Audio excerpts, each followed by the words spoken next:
Hey Starseeds, welcome to Starseed Energetics. This is a timeless reading, and if you're watching this, I am off at a meditation retreat where I won't have any access to electronics, and I've published this for you to watch while I'm gone, because I know you miss me. Just kidding.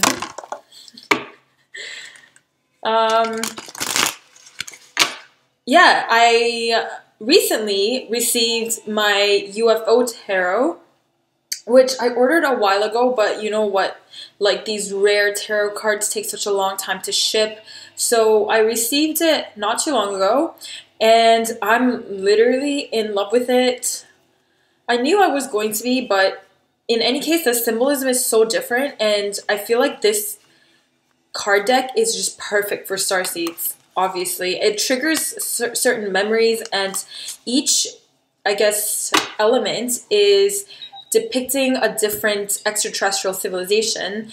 And I have to ask you if you are familiar with this one civilization that I don't know who they are, but they're definitely really important to me because I've interfaced with them before, and I'm like dying to find out their identity. I'm not dying, I'm living, but I've emailed literally the author of the tarot cards, I've emailed the artist, I've emailed the publisher, I've asked a bunch of different Facebook groups, and nobody can provide me with an answer to the identity of these beings. And the other ones, I know who they are. Like the swords are represented by the grays. There's the mantis for the earth. And what's the other one? I think, and I think that the cups are Andromedans, but who are these guys on the wands? Do you know who these are? Because if you know, and the light ship looked exactly like this, the ones that I interfaced with. So if you have any idea, please let me know, because it would mean a lot to me. And their colors are kind of, in here, it's kind of a yellow-green, but the ones that I interfaced with were more like a neon emerald. But they looked exactly like, more like this color of the spaceship rather than the beings. It was like that to me.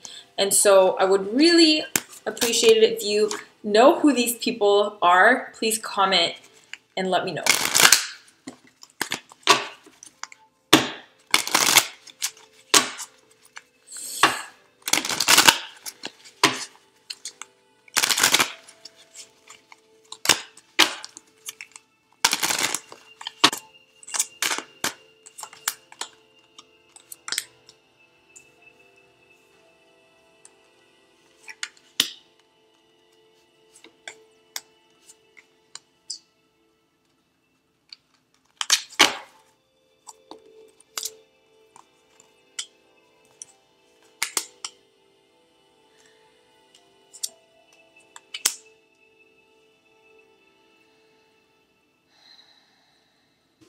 Okay, so in the beginning of your message, you have the Sun card coupled with the Tower card.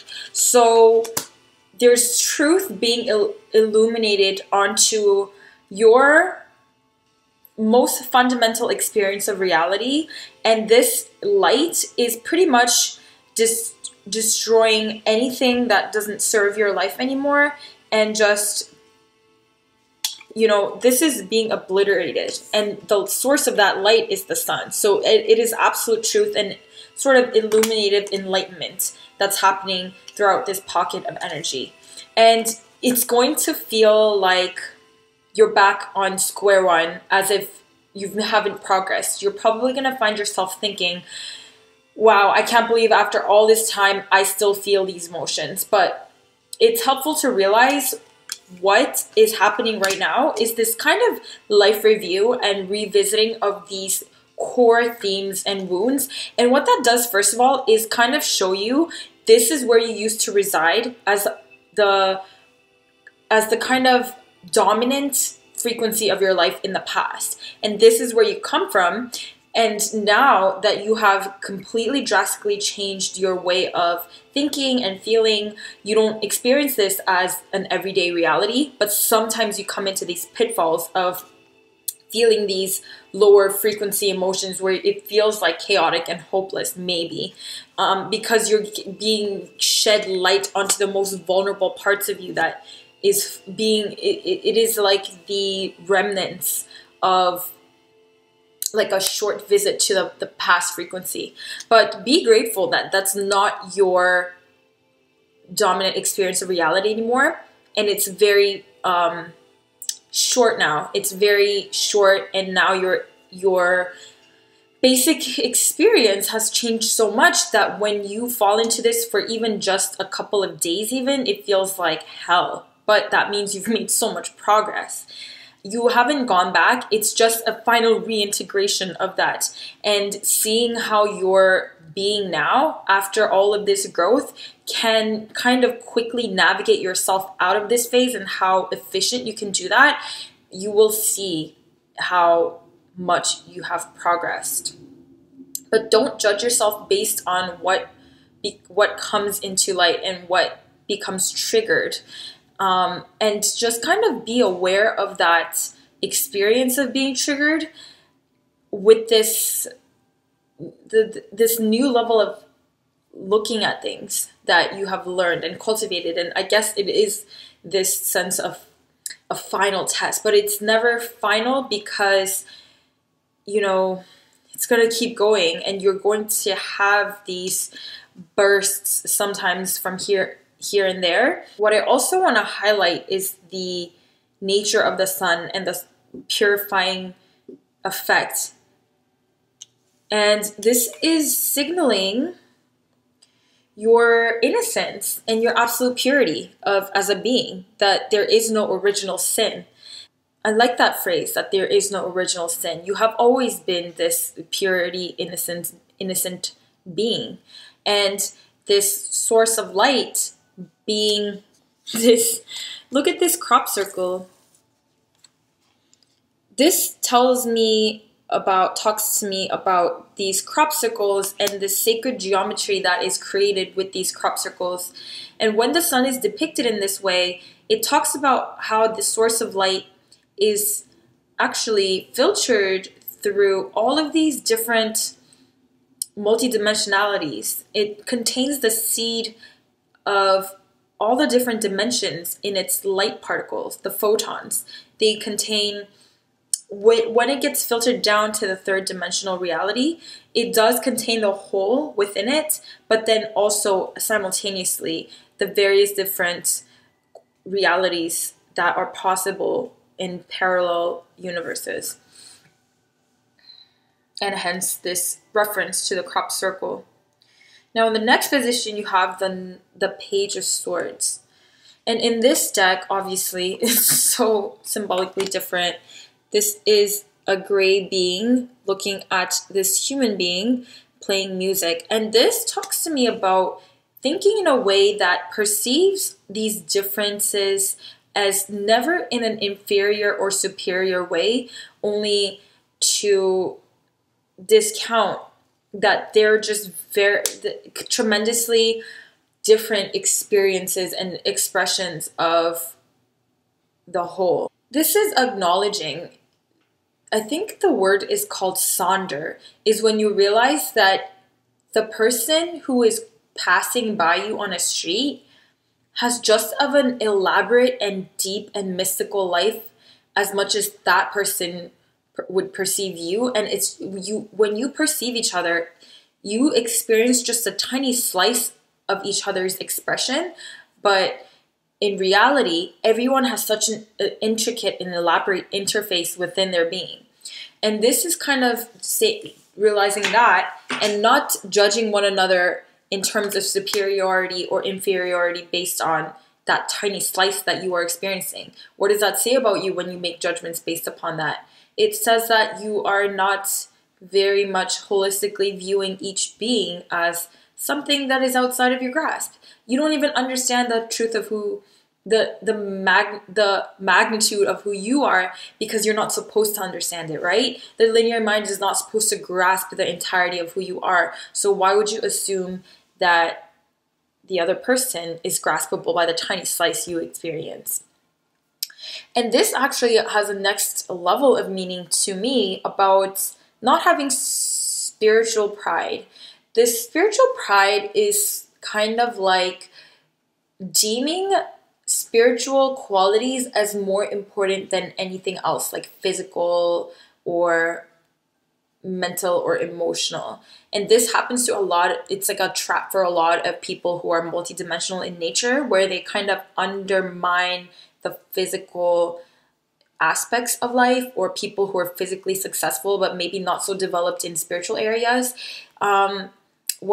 If you have a tendency to kind of even subconsciously undermine their achievements, like, oh, this person built a business but he's not even aware of his own chakras or something like that, that's a caution to perhaps shed from that and realize that person is just a projection of your experience, of the tiny slice you know about that guy or girl.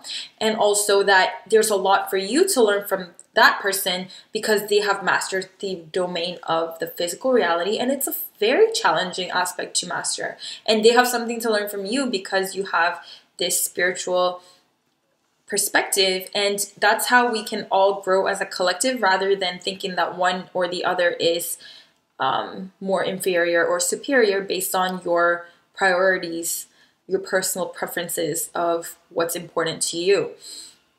And another thing that I am guided to point out is, if you think that the spirituality is absolutely the best thing, and because you're so advanced that you are above any other person, then there is this notion to consider that there's a branch and wave of starseeds that are coming onto Earth who have zero burdens from the third dimension, who are literally straight out of the sixth density, who don't have the traumas that you had to go through, and who are being born from like enlightened parents or very karmically pure parents, who are now coming to literally hold up the morphogenetic field of humans and help people raise their frequency just by being born into the human reality, if you know what I mean, and kind of guide them throughout having these extraterrestrial powers.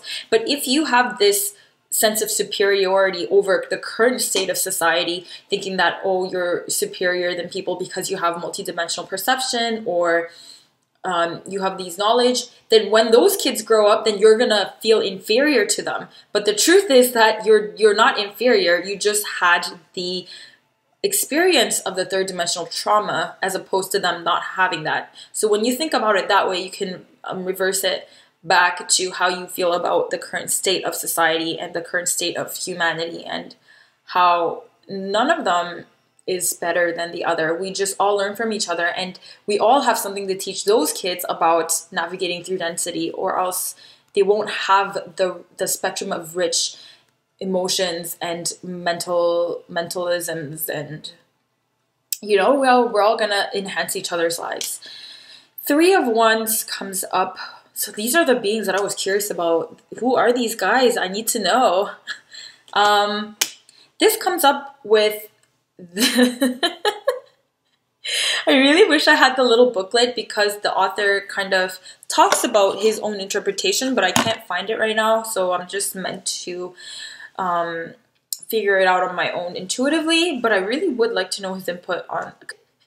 It's so funny because the author of this deck is just so weird that it's just really funny. The vibes.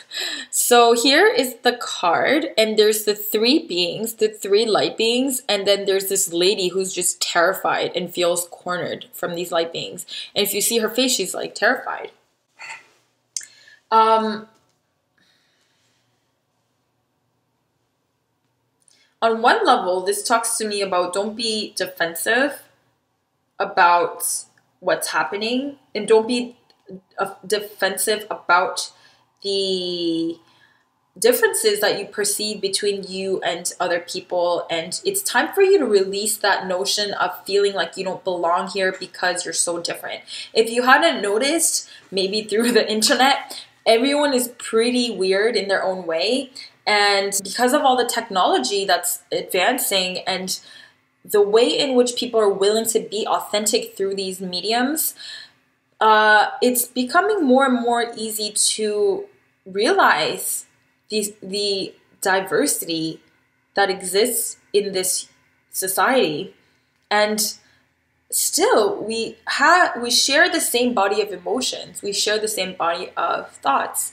So at the end of the day, it's not that different from who you are. It's like people can relate to you. People can relate to you on, there's more in common with you and these people than you think, than there are differences. And you will definitely realize that when our social landscape starts to include multidimensional beings and intergalactic civilizations. And when you come across certain species that have emotional spectrums that are way outside of your range of comprehension or empathy, then you're going to start to realize like human beings are very easy to relate to and find a connection with.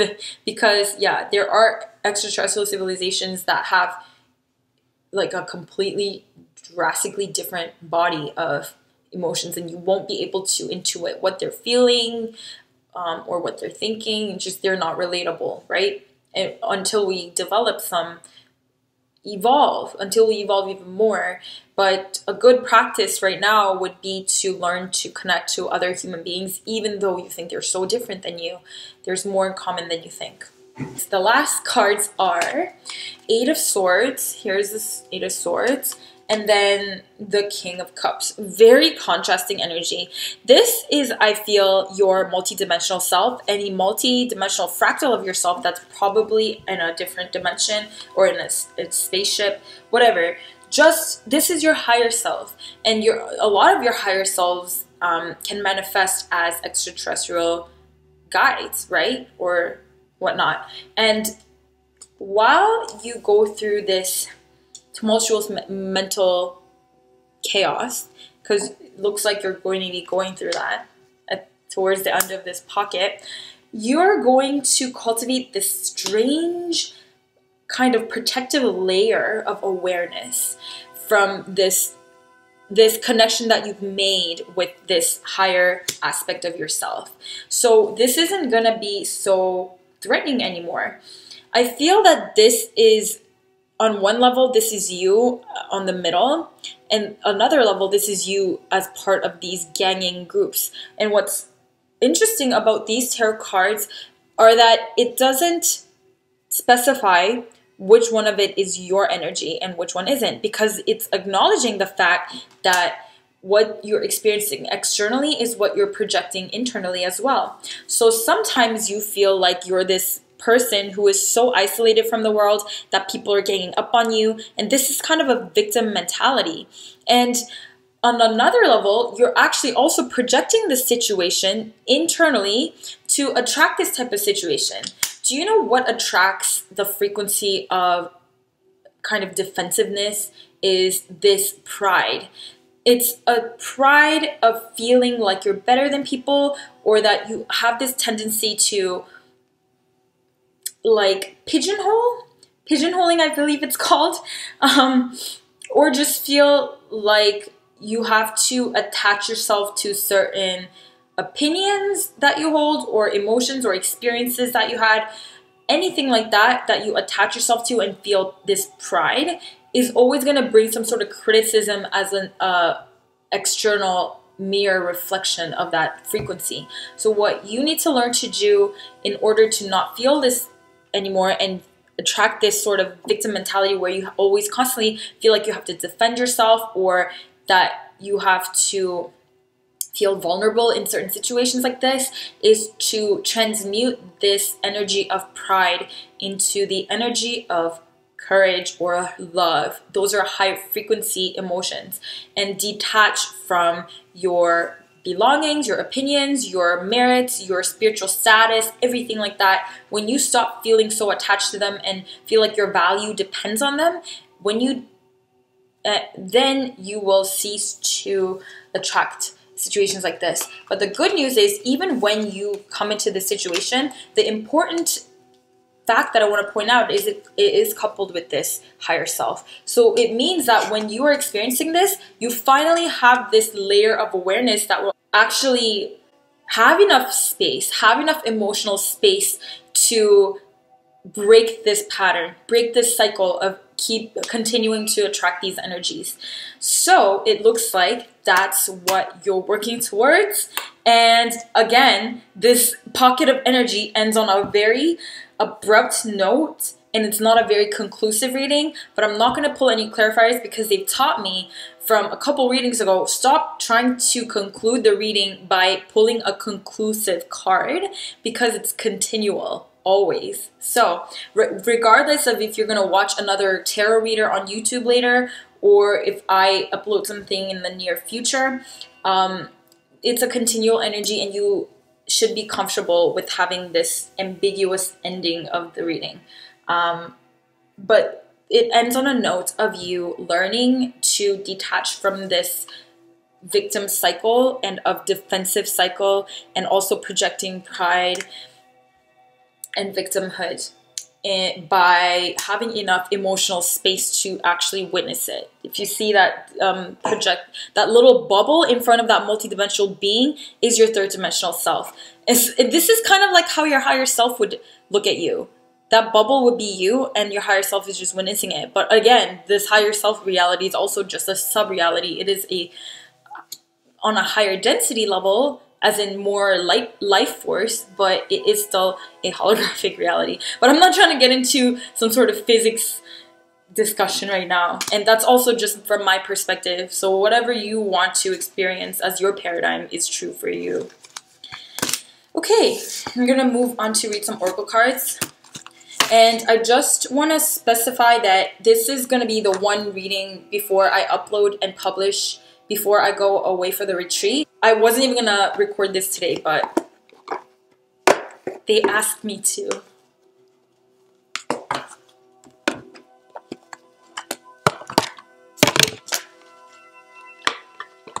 Okay, 3 cards each from each oracle deck.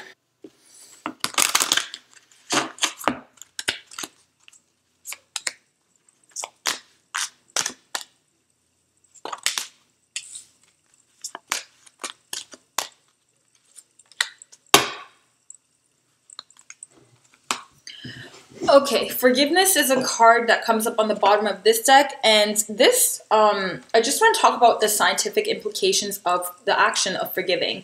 There was this scientific biohacking research that's been done by a few of the biggest, I guess, entrepreneurs in this tech industry, and they found out through researching the biofeedback of like Tibetan monks who've been just secluded from society and their state of meditation versus how normal people can achieve that. And you know what they found out is that this automatic dropping of these monks in their meditation state was paralleled by when normal, regular people literally just thought of somebody they had resentment towards and forgave them. But it had to be true forgiveness. Instead of just being like, oh, I forgive them. It had to be like, you picture what happened and you think in terms and feel in terms that would feel compassion towards that person and really forgive them. Then you hit that stage of the brain where it actually gives into that expansive consciousness.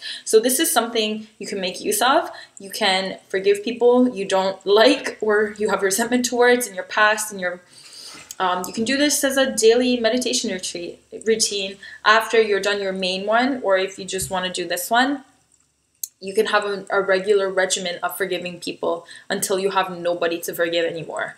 But I find personally, in case it helps, that a lot of the times, a lot of my resentment is towards my higher self and the whole like universe, but for letting me go through this fucking traumatic experience of being human. Sometimes I remember like I was just having so much pain, like when I'm in physical pain sometimes, and the suffering is just so immense, I start to really resent my higher self.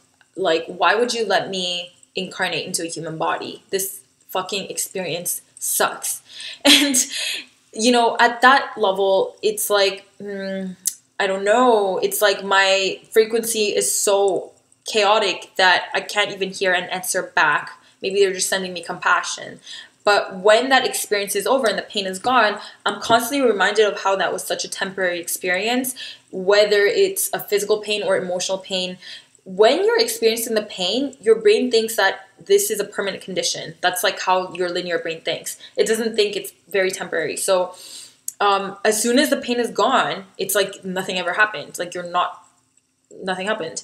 So when you're experiencing emotional, physical pain, I would suggest thinking about the temporality of that experience. And I think that's literally what happens when you die. Like when you die from the human experience, if your death is relevant, what happens is exactly that. You're like, whoa, all of that suffering is just gone in a nanosecond.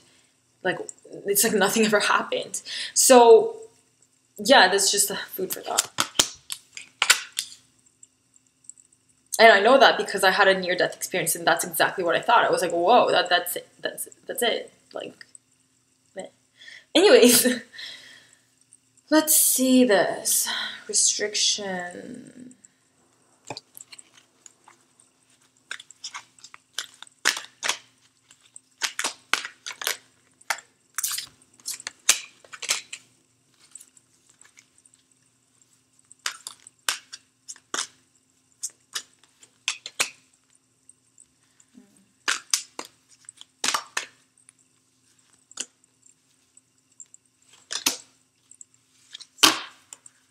So the next layer of cards, which are the Universal Wisdom cards, are Raphael, Lotus Rose, and Music of the Spheres.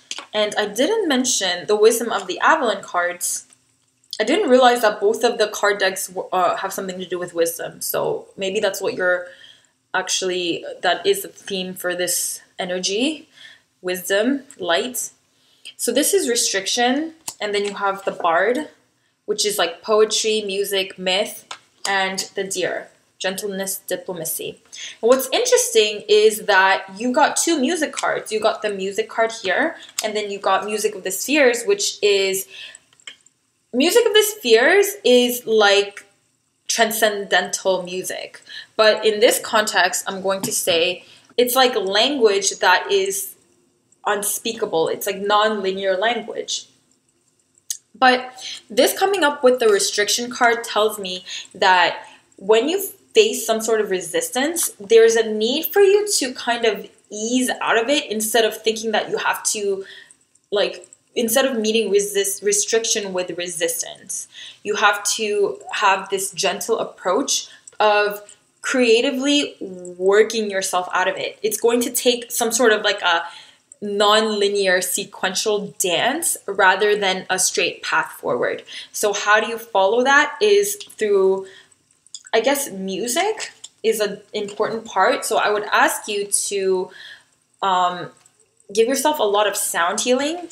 And this is something that is so synchronous in these timelines, how sound is such a powerful healer. I would say look into solfeggio frequencies as well as subliminals. I always say this to everybody almost because it's such a good medicine. And then Raphael comes up, who is the archangel of healing. So call upon Raphael, but know that you are being healed in your heart center. This is actually the heart center card. And so this, I would say, specifically look for frequencies or music that is geared towards healing your thymus gland, which is your high heart chakra, which is right between your throat and your heart chakra. And it's a very predominant chakra that's going to be highlighted in the next coming years, and it's crucial for you to heal it. So look up thymus gland or high heart chakra and whatever frequencies or subliminals that will help you heal that. You're going to find a ton.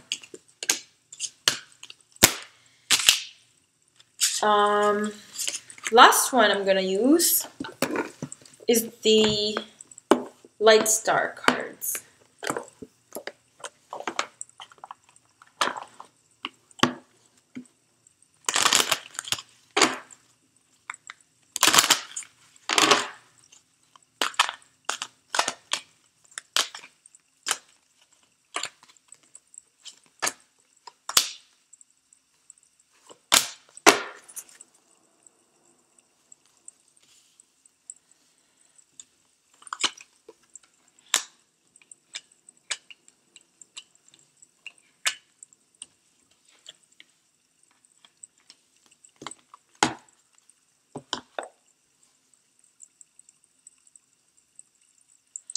So this pocket of energy is actually healing your divine masculine. And this is going to be sort of an adventurous stage. And with healing your divine masculine and this balance with the divine masculine, if you've just been focusing on the divine feminine, which is really understandable due to the spiritual direction that we're healing, but it's time for you to focus on the divine masculine in this time. And that's going to give you a sense of liberation that's on a next level. It's on a completely next level. And when it comes to this adventure card, what I want to point out is how there's a cartoon series called it's called The Avatar, The Last Airbender. And this isn't the movie by James Cameron. This is a cartoon series that if you actually watch it and you are esoteric or you know about spirituality, it is the most incredibly powerful like TV show that's probably ever been aired in the history of humanity. Like the symbolism there and the ideologies that are hidden within that cartoon series is incredible. And one of the biggest lessons that I learned from watching that over, like when I first found that cartoon series and it was over, like I literally started crying. I was like all grown up and like I don't cry that often, but because it was so, the symbolism behind it is so, it feels like multidimensional and home-like. And there's a few things that evoke those feelings for me. Yeah. For example, like Pokemon, it's not as intensely yet, but like the Pokemon series, what was it? Like the Harry Potter books. I never liked the movies, but the books. The Lord of the Rings was a good one, like the movies. But in any case, there's like certain things that embody certain frequencies of ideologies that I really resonate with. But The Last Avatar is on a next level. So I really recommend you watch that. It's going to be a very healing experience. And why I say that is because part of this message is about this playful way of getting to your destination and knowing that those detours that you take with the playfulness is always actually the crucial keys to the final gate of the actual destination. So before you go into that final trial, you need to have gone through those playful adventures, and actually was the journey that was so incredible. And if you watch that and really look for that symbolism, you will really, really be healed. If you are the kind of person who is lacking patience, I recommend you watch it. Where can you find it? I'll leave a link down in the description. It's really funny because me and one of my really close friends were talking about that cartoon and how it used to be on Netflix, but it wasn't there anymore. They took it down for some reason. I was like, why do you think they took it down? And he was like, it's because it's too enlightening for the masses. They don't want people to wake up. And it's so funny because we laughed and it's probably true. But no, it's probably not true. There's a lot of enlightening things on Netflix. I'm not gonna lie. But anyways, thank you so much for connecting with me. I hope you have the most amazing pocket of energy. Love you. Talk to you later. I'll talk to you when I'm back from the retreat. Bye.